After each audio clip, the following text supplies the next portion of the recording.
We're getting down to the final episodes in our story about the opening of Disney World, an event that changed the identity of the Disney company and also transformed how they did business. If you're listening to these episodes as they're released, we're now moving through the holiday season of 2021. And during the middle of the week, I've been posting some of our seasonal episodes that focus on how the studios and the parks celebrated the holidays years ago. But in our story here, we're now moving into the final 2 episodes, or at least what I think are the final 2 episodes, which focus on the holiday season of 1971. For those of you keeping track, our ongoing story about the opening of Disney World is presently about 5 hours long, and by the time we finish it will be about 6, something that is book length. And each of you, hopefully over this past season, will have been transported 50 years back in time to the year that the Florida resort opened, so you can explore the struggles and complexities of how that property came into being. For those of you who are looking for our yearly exploration of the holidays as they are celebrated at the parks on both coasts, we'll get there as well in 2 weeks. There's a lot of new details at the parks with interesting backstories and hidden details that we'll explore during the week of December 19th. But today on our podcast, we're moving through the month of November 1971, which was a turning point for Disney World. Roy Disney and the executives from California have hosted the grand opening ceremonies. A version of them have been presented as a 90-minute TV special on NBC, a show that Roy himself believed fell short of the entertainment standards set by his brother Walt. And now the entire Disney team is watching to see if this TV special is able to raise interest in the new Disney resort to a point where the property reaches profitability.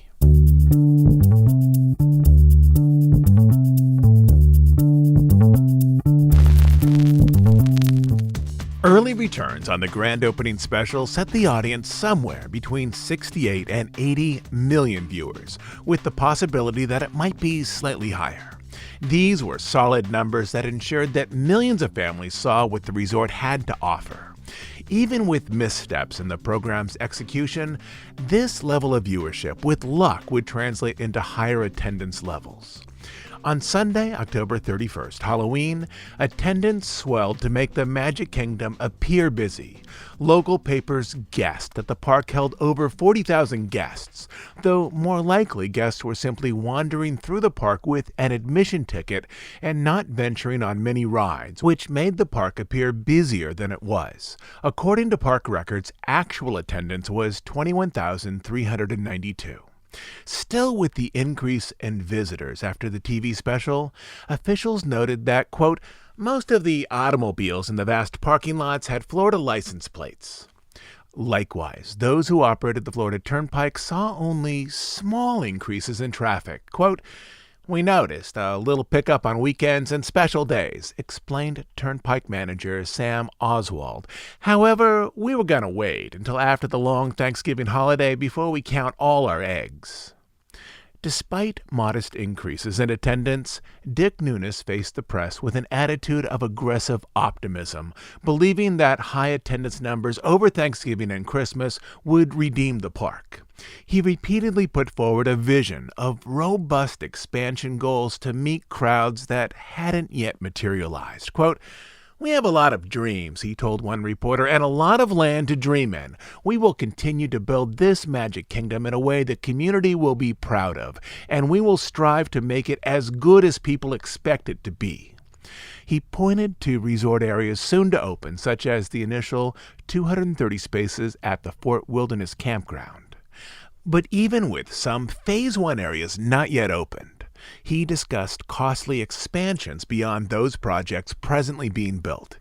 He pointed to plans to eventually complete 1,000 camping spaces along with a western town and bridle paths. For the Magic Kingdom, he explained that a thrill ride called Space Mountain would soon be built in the park, as well as a Western River ride and another thrill experience based on, quote, a runaway train. By this time, Carl Bongiorno, director of finance, had placed attendance forecast for Thanksgiving weekend between 21,000 and 25,500 per day, with the peak day being Saturday. These numbers, arranged for scheduling, predicted that Thanksgiving would be a little busier than an average weekend. But Nunes continued his strategy of asking reporters to look to the future, to another wave of Disney wonders to satisfy guests that hadn't yet materialized, as though future attendance would somehow overcome the present problems. In essence, Walt himself 16 years earlier had done the same thing when his own Disneyland had opened to mixed reviews. He'd asked reporters to focus on the future rather than on the present, offering them a vision of a slightly grander park than presently existed. Though reviews of Disney World were positive, Nunes did the same, as attendance figures were troubling. Instead of allowing reporters to see an empty park, he asked them to envision a resort so popular that new attractions and new hotels would be necessary to meet demand. For the most part, this strategy worked.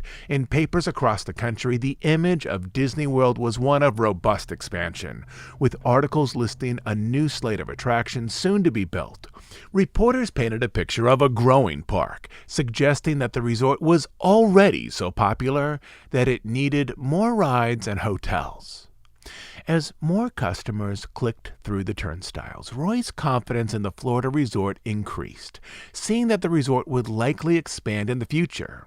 He wanted more control of the overall property, which meant bringing the two hotels, the Contemporary and the Polynesian, under Disney ownership. This, too, was an act in which Roy tried to arrange the resort so that it would be as easy to manage as possible, especially for younger managers who were still finding their way in their new roles. Initially, Nunes objected to the purchase, believing that Disney would need millions of dollars to finalize the resort. Specifically, Nunes needed money for larger boats to carry guests from the Transportation and Ticket Center to the Magic Kingdom, and to create additional attractions to increase capacity. But Roy cut his objection short. "I'm doing you a favor," he said. "We're not going to be good partners with them." In the days that followed, Roy began discussions to buy the Contemporary and the Polynesian. The primary purpose for U.S. Steel investing in the Disney property was to demonstrate advantages of modular construction, with rooms assembled off-site and then lifted into place. But modular construction wasn't going particularly well. Not only was the process going slower than imagined, but the rooms, once in place, left small gaps between units that might later cause problems with mold. Beyond this, the sheer weight of the rooms required that they be slotted into the tall structure in a specific order, one on the upper right, then one on the upper left, so as to continually balance the structure, and not to place too much stress on one section of the skeletal steel. Because of these problems, cost had risen from the proposed $60 million for hotel construction to $80 million. Already, U.S. Steel executives could see that modular construction might not be the calling card they'd once hoped. As Nunes recalled, quote, "They were pretty agreeable to sell out. Roy and the president of U.S. Steel met, and Roy said, 'Look, we think we should do our own thing. You're going to make a nice profit on it, and you made the profit of building the hotels. We just think we should control our own destiny.'" Though Disney was already staffing the hotels, ownership brought a higher level of responsibility. Quote, "In those early days," Nunes said, "I would transfer some of my key people to the hotels to run the hotels, and some of the hotel people to run the parks, so they could both understand both of them are tough businesses." Through the exchange of personnel, Disney started to manage the resort as one overall business, rather than as a set of hotels that were separate from the park. During the first week of November, long after the opening ceremonies were over, Roy began to pack up his Bay Hill cottage to go home, likely for a few months. It would be the longest he was away from Florida in years. He did his best to put a positive spin on the Magic Kingdom. Quote, "We had more than 400,000 guests here during the opening month of October," he said. "We think attendance will hit the 1 million mark by the end of November." But to do this, attendance in November would need to be 50% higher than that of October. Roy acknowledged that construction was still behind schedule for many aspects of the resort, including suites in the contemporary stores in Liberty Square and various attraction areas around the park. He also focused on his most significant achievement in Florida, whether or not the resort was fully functioning. It was fully owned by Disney. Quote, "Mortgage-free," he said. "Those are two of the greatest words in my life." He also explained that his vision to build the resort in phases had been the right one. Quote, "Some of our boys," he added, "wanted to spend another $50 million at Disney World, add another hotel at the start, do a lot of things I felt we could not handle. The idea was to get the feel of what we have here, to make sure that this operates the way we want it to. It's going to take 2 years to perfect what we have here today." His last day in Florida was Wednesday, November 3rd. Those around him could see that after opening the resort, he needed a rest.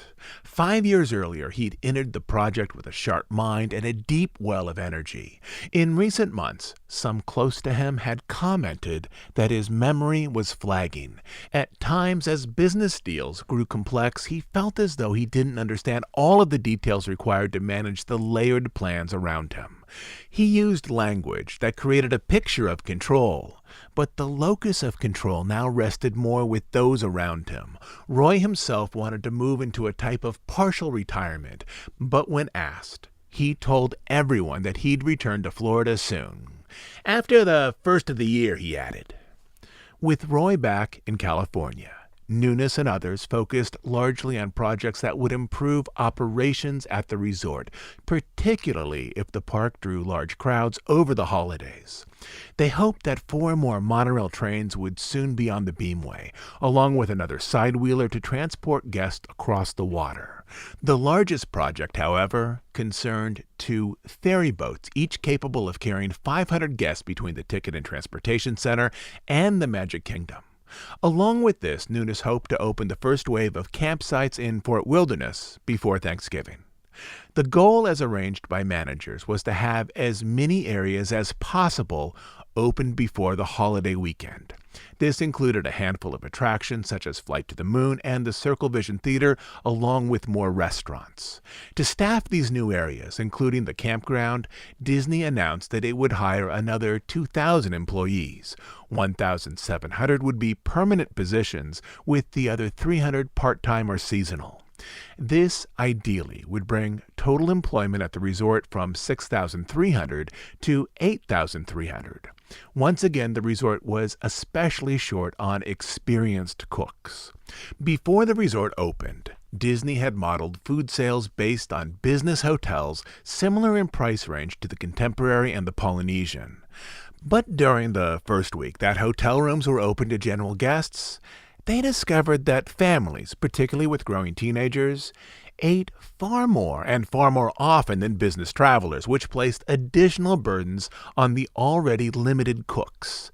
If the resort was to expand, it most needed to expand its kitchen staff.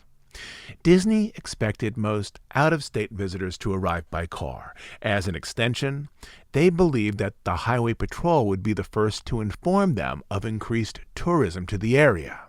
But to their surprise, the McCoy Jetport was the first to notice higher levels of tourism as more families than expected were flying to Florida.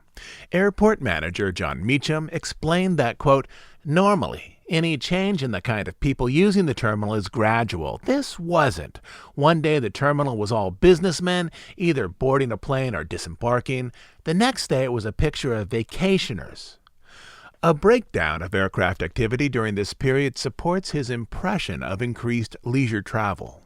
Eastern Airlines, which marketed themselves towards vacationing families, reported that during the first 2 weeks of November, their flights to and from Orlando were up over 100% compared to the previous year.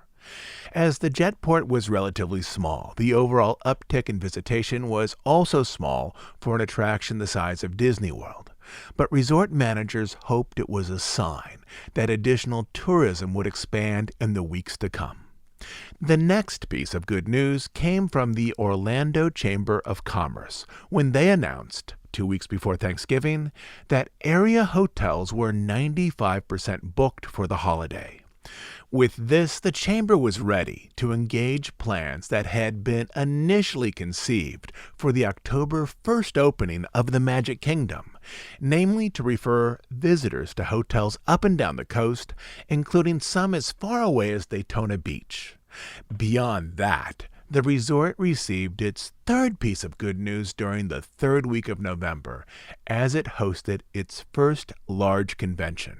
Though Disney had rescheduled many conventions from November to February, they agreed to host the National Pilots Association.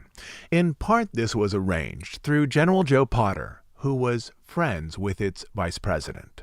Potter also agreed to show members of the Pilots Association around the park.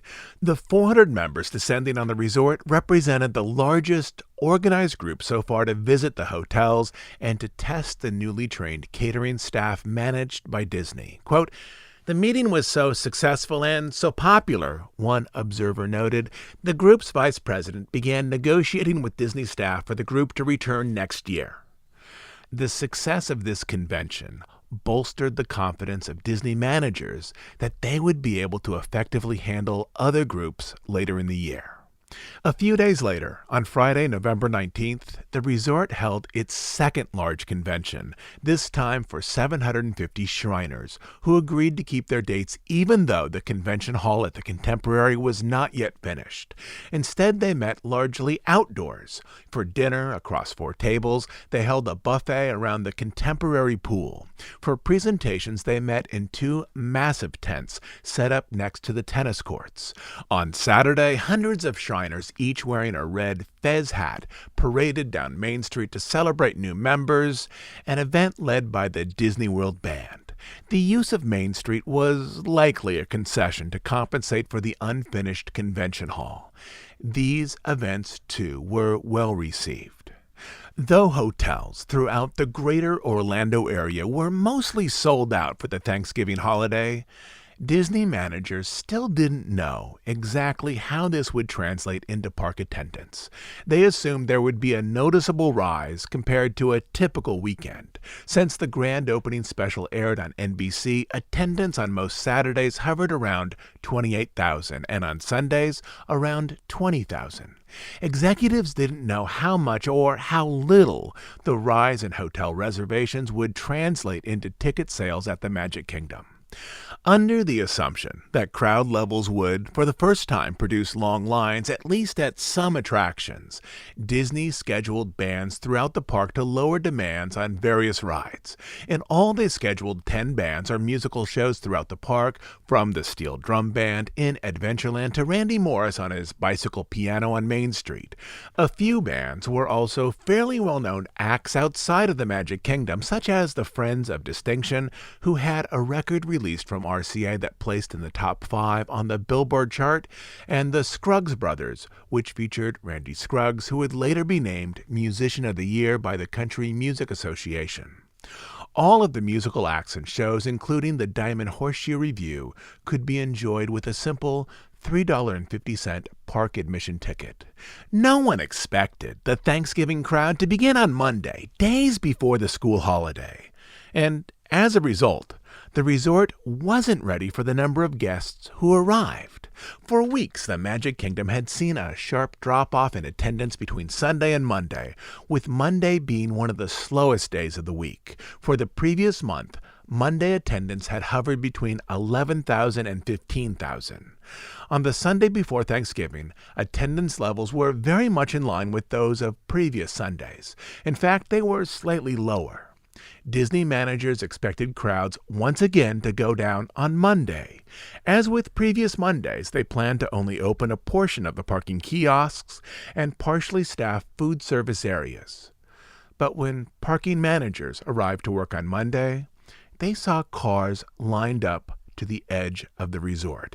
It wasn't an insurmountable number of cars to move into the parking lot, but significantly more than any previous Monday. Quote, "We had a heavier load of cars than usual," a Disney employee explained. Disney called in extra parking attendants, and by 11 a.m. had all gates open and traffic moving smoothly. At the park, gates opened a half hour early at 9:30 a.m. to accommodate the growing crowds. For the next 3 days, attendance remained within that range, with the park attracting weekend-sized crowds on weekdays. On Tuesday, it was 32,000. Wednesday, 23,000. Thanksgiving itself was arranged largely as a day to create community for cast members, with the park open for a shortened day from 10 a.m. to 7 p.m. Still, attendance was 27,000 people. It was the first major holiday that many Disney World managers were away from California, tucked into new neighborhood homes in Kissimmee and Windermere. As many of these managers were young, they didn't yet have children of their own, so multiple groups made plans to share a potluck holiday meal once the park was closed. Along with a festive dinner, cast members looked forward to one other event. They could watch a videotaped presentation of the World Symphony performing in front of the castle. Though many cast members had seen highlights of the concert on the 90-minute grand opening special, some had been unable to see the full presentation in person due to their work schedules. On Thanksgiving night, just after the park closed, WMFE aired the one-hour performance videotaped the previous month on TVs across Orlando. The following day, managers were anticipating another attendance spike. Forecast data showed that Saturday would likely be the busiest day of the holiday weekend. But managers knew that forecasts for earlier days in the week had been incorrect. Forecast data predicted that crowds would top off around 25,000, but the park had already exceeded those numbers twice that week. Already, managers had expanded operating hours with the park open from 8 a.m. until midnight. But once again, no one expected the size of crowd that descended on the resort that morning. Cast members, much to their surprise, saw an endless line of cars stretching out from the parking kiosks, so many cars they blended eventually into the horizon. Cars blocked traffic on roads leading into the resort, spilling over for miles onto I-4. The local paper reported that, quote, a 30-mile traffic jam, biggest in Central Florida's history, spread through 4 counties. This was what some cast members had expected on October 1st, only here it was, a sea of visitors 7 weeks later. Hotels in the Orlando area were booked to capacity, with many more as far away as Daytona Beach and Silver Springs reporting being sold out as well. Quote, we backed up traffic on I-4 into Orlando, Disney manager Bob Matheson recalled. We had to close the park, but people didn't leave. They pulled along the side of the road and camped until we reopened. The Highway Patrol eventually arranged cars waiting to enter Disney property into a row on one side of the freeway so other cars could pass on the left. Tickets for the theme park sold out so quickly that sales stopped at 10 a.m., 2 hours earlier than Nunes had predicted. In the early afternoon, signs were posted along roads leading to the resort that Disney was full for the day. At that point, drivers who had pulled to the side of the freeway, waiting for Disney to reopen for new guests, started to drive away. Nunes wanted to call Roy in California immediately after they shuttered the ticket booths, but realized that Roy was likely still in bed. He waited until noon to call, 9 a.m. in California, to share the good news. When Roy was on the phone, Nunes said, Sir, I want you to know we closed at 10 o'clock today. Really? Roy said, you're kidding. No, sir, 10 o'clock. For the first time in weeks, Disney released official attendance numbers. Quote, things went very smoothly despite nearly 57,000 yesterday. Truman Myers, a Disney publicist, told the press. The actual, unreported number of admissions was slightly less, at 56,036, but still a massive crowd inside the park, far more than anticipated. The day was a cause for celebration, but it also arrived with problems. Among the biggest was on-property transportation.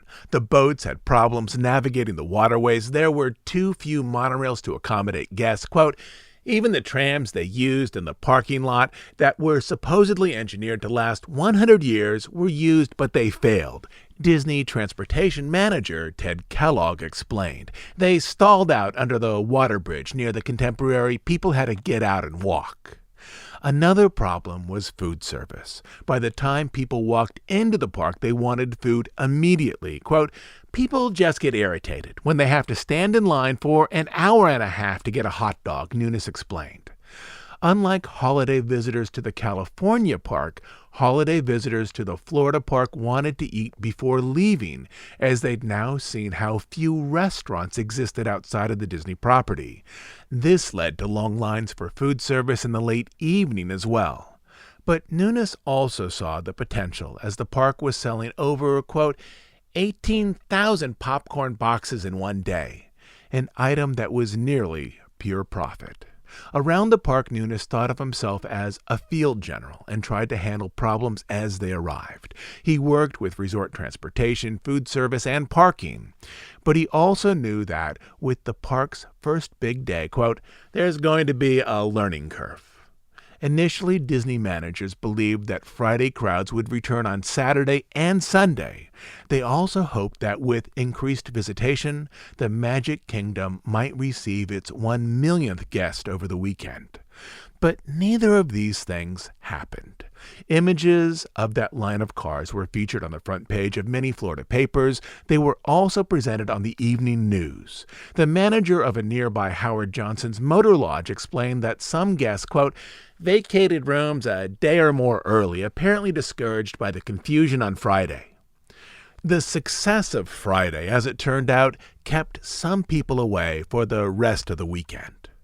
On Saturday, the park saw 37,000 guests with minimal problems on nearby roads. Quote, it's not like yesterday, said State Trooper Roy Waldron. Thank goodness. On Sunday, as another wave of tourists traveled home, the park saw just under 15,000 guests, a relatively light day. The big news, however, remained the crush of visitors on that Friday, with cars lined up along the freeway. In the hands of Disney publicists, the image of endless cars would become a symbol of the resort's early success, even if that crowd only lasted for a single day. Peak crowds like that were now something that Disney managers knew with surety were a possibility for the resort. In the days after Thanksgiving, Wall Street became more bullish on Disney. Its price quickly rebounded to $107.75 per share, recovering nearly all losses that had occurred since the resort opened. The general sentiment was that Disney stock would continue to rise, particularly if crowds showed up for the winter holidays. In Florida, the state's unemployment numbers were significantly down, an effect that many attributed to Disney, both in terms of direct hires by the resort and by businesses in Central Florida that were expanding to serve a larger number of tourists. But the most important story for December was not so much about the crowds or the entertainment, but another event that would change the future of the company, that would redirect how the resort developed in the years ahead. I'll be back next Sunday to continue our story about the opening of Disney World. It's a story that in many ways speaks to the winter holidays. And it also explains how the Disney company under Walt and Roy became a slightly different company after the passing of both brothers.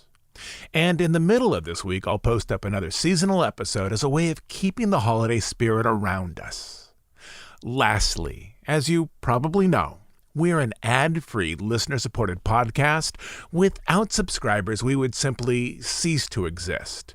If you enjoy these episodes, if you find them a meaningful part of your week, please support us by becoming a monthly subscriber over on Bandcamp.